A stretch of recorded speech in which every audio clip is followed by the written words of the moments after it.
Ini kan ada yang bilang, lah itu kalau dukun datang ke Padepokan nggak bawa KTP nggak dilayani. Langsung kalau dukun datang langsung hajar. Jedian sudah selesai. Siapa yang kalah siapa yang menang sudah selesai. Lah ini kan bukan dukun. Ini kan apa, pesulap ya. Masa iya mau kita hajar? Kan nggak mungkin gitu.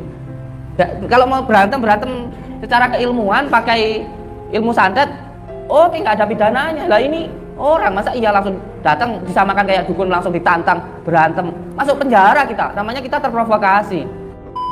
Ayo, kalau mau bukti, di sini ada tanda tangan yang berperan jadi dukun di kontennya, ya. Terus di sini juga ada bukti-bukti, ya. Foto-foto. Ini gue dapatkan dari warga. Foto-foto orang yang berperan jadi dukun, nih di konten-kontennya. See? Ya, itulah bukti lagi yang terungkap. Belum lagi nanti Marcel Radival masih mau podcast sama Deddy Corbuzier di Close the Door. Wah, tambah banyak lagi yang terbongkar. Kayaknya podcast gua hari ini bakal bikin masalah lagi. Capek hidup. Bikin masalah ini beneran.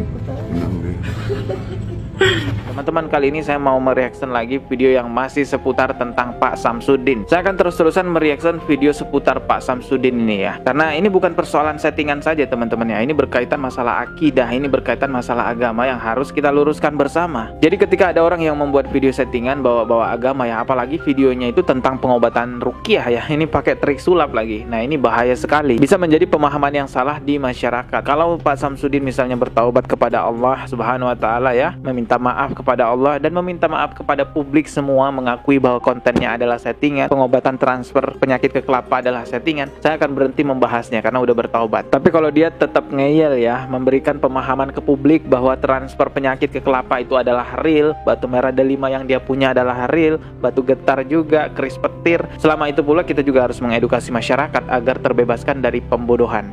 Banyak YouTube sekarang yang menyebutkan nama saya. Ya enggak apa-apa. Saya bisa memberikan rezeki untuk orang lain. Alhamdulillah nama saya bisa digunakan, bisa untuk menambah penghasilan. Alhamdulillah, setidaknya saya bisa memberikan manfaat untuk orang lain. Jangan bangga nama Anda banyak disebutkan oleh para YouTuber karena penyebutan nama Anda itu mengenai perkara hal yang buruk. Di dalam Al-Quran saja Allah menyebutkan beberapa nama kaum-kaum yang terlampau zolim untuk menjadi contoh kepada umat muslim agar tidak mengikuti jejak kezoliman tersebut. Jadi perkara yang membuat nama orang disebut di mana-mana ada dua hal ya. Yang pertama bisa jadi karena kebaikannya. Alhamdulillah kalau karena kebaikannya. Yang paling berbahaya adalah kemungkinan yang kedua, yaitu karena keburukannya. Nauzubillahi min zalik. Oke teman-teman, langsung aja ya. Kali ini saya mau nge-reaction videonya Pak Endul ini ya, di channel YouTube-nya Wagu Waton Guyon. Pak Endul ini adalah konten kreator komedi ya, lucu-lucuan gitu teman-teman. Di sini Pak Endul tidak hanya mengomentari saja, melainkan juga memperagakan ya kesaktian-kesaktian palsu gitu ya, memparodikan. Tapi kita langsung aja ke bagian tanggapannya Pak Endul ya. Oh iya Pak, terkait Pak, itu Pak, persetujuan antara Gus Udin dan itu pesulap merah itu, kalau menurut Anda gimana itu Pak? Gini Mas, ini adalah masalah yang sangat serius, maka saya harus duduk karena duduk itu sama tinggi, rendah itu sama berdiri. Jadi gini Mas, terlepas dari polemik pembuktian kesaktian atau trik Gus Udin dengan pesulap merah, kita sebagai masyarakat dituntut untuk cerdas, jangan katrok. Misalnya kita itu sakit Mas ya, kita harus berusaha ikhtiar mencari kesembuhan dengan cara yang syar'i, bisa dengan cara medis, mendatangi dokter misalnya, bisa juga dengan cara non medis, misalnya dengan pengobatan herbal, atau bisa juga dengan ruqyah. Itu pun kita harus hati-hati Mas, karena ada ruqyah-ruqyah yang tidak syar'i. Insya Allah Mas, sebaik-baik ruqyah adalah meruqyah diri sendiri dengan mendekatkan diri kepada Sang Maha Segalanya. Gitu Mas. Gitu Pak ya? Iya Pak, terus Pak, kira-kira siapa Pak yang benar di antara keduanya ini Pak? Gini Mas, benar atau salah itu soal keyakinan masing-masing. Keyakinan itu bisa berubah seiring dengan datangnya pencerahan ilmu pengetahuan. Maka belajarlah, gunakan akal sehat, jangan dobol. Sisakan ruang untuk curiga apabila sesuatu itu terlalu good to be true. Kejadian gaib atau di luar nalar itu memang bisa terjadi Mas dengan izin Allah. Tapi apakah itu karomah, tipu daya jin, atau bahkan mungkin hanya sekedar tipu daya manusia? Karena banyak sekali Mas tipuan-tipuan receh yang dilakukan hanya sekedar untuk meyakinkan pasien, apalagi ditambah dengan embel-embel agama. Jelas ini adalah pembodohan publik. Ada SMS Pak? Ini SMS-nya Mas. Hidup itu susah dan akan lebih susah apabila kita bodoh. Sekebal-kebalnya dirimu akan kalah dengan yang kebal hukum. Oh no. Siapa Pak yang kebal hukum Pak? Ya, hukum itu sendiri Mas. Karena hukum itu tidak bisa menghukumi dirinya sendiri dengan hukum. Gitu. Itu Pak ya? Saya Mas ya, tak menghilangkan diri lagi ya Mas ya, biar saya kebal hukum. Ya. Iya Pak. Pakai ilmu itu tadi Pak, silauman Pak. Oh ini bukan lagi Mas, ganti Pak. Ini ganti ya. Cepat Pak. Mulai lagi Ya, parodi. Mas, langsung dulu. Jangan diganggu Mas, saya mau menghilangkan diri saya.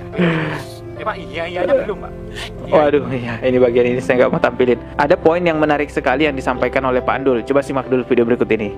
Gini mas, benar atau salah itu soal keyakinan masing-masing. Keyakinan itu bisa berubah seiring dengan datangnya pencerahan ilmu pengetahuan. Maka belajarlah, gunakan akal sehat, jangan dobol. Sisakan ruang untuk curiga apabila sesuatu itu terlalu good to be true. Kejadian gaib atau di luar nalar itu memang bisa terjadi mas dengan izin Allah. Tapi apakah itu karomah, tipu daya jin, atau bahkan mungkin hanya sekedar tipu daya manusia? Nah begitu teman-teman, jadi wajar ya pemahaman itu bisa berubah seiring perjalanan waktu ya. Mungkin hari ini nggak tahu bahwa itu video settingan, tapi dengan terbukanya fakta bahwa itu video settingan, harusnya bisa menerima dengan akal sehat, bukan malah fanatik buta. Karena saya lihat banyak di kolom komentar itu yang benar-benar fanatik buta. Jika Anda memang benar-benar penggemar Pak Samsudin, Anda menaruh rasa sayang yang sangat dalam sekali kepada Pak Samsudin, harusnya Anda membantu Pak Samsudin untuk kembali ke jalan yang benar, bukan malah mengaguminya untuk semakin berbuat hal-hal yang tidak baik. Karena semakin Anda kagumi konten-konten settingannya itu yang dibungkus agama, akan semakin ngeyel Pak Samsudin.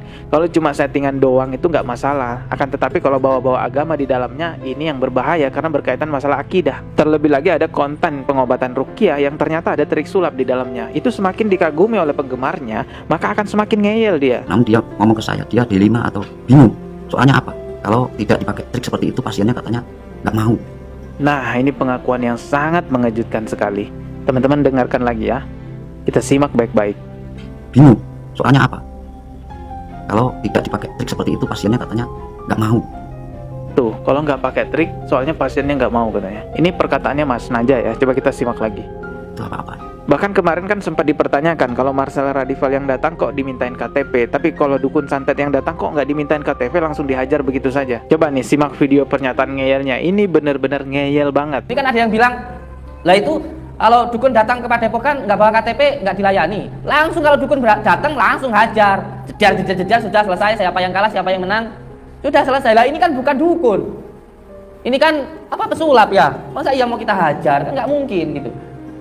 Kalau mau berantem secara keilmuan pakai ilmu santet, oke, nggak ada pidananya. Lah ini orang masa iya langsung datang disamakan kayak dukun langsung ditantang berantem, masuk penjara kita. Namanya kita terprovokasi.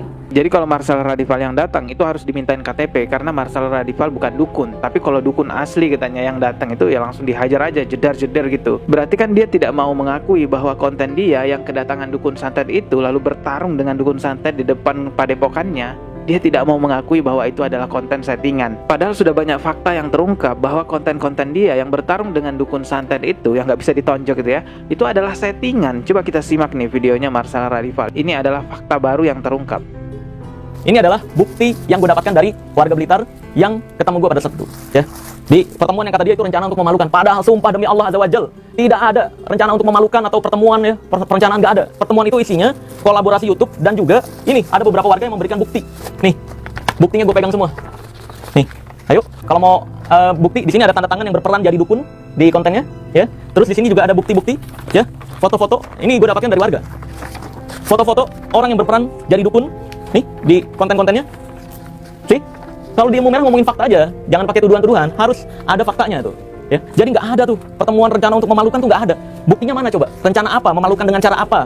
Coba silahkan buktikan. Ini gue udah bukti ini, ya. Warga memberikan bukti-bukti bahwa kontennya itu hanya sekedar settingan. See?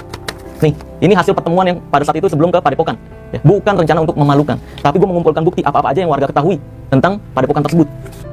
Ya, itulah bukti lagi yang terungkap. Belum lagi nanti Marcel Radival masih mau podcast sama Deddy Corbuzier di Close the Door. Wah, tambah banyak lagi yang terbongkar. Kayaknya podcast gua hari ini bakal bikin masalah lagi. Capek hidup. Bikin masalah ini.